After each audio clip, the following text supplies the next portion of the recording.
سادتي سيداتي ونبت الآن واليوم بضروري ببعد المباراة الحاسمة بين ريال وبرشلونة الكلاسيكو العالم وليس كلاسيكو اسبانيا، وهذه الأرقام والملايين تنتظره، واليوم وليس غدا. الريال لازم يحقق الانتصار وتلك المباراة التي انتهت 3-0 إلى برشلونة، واليوم زيدان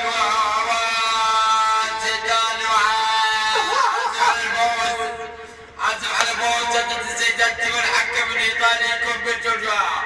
يا سفر القيم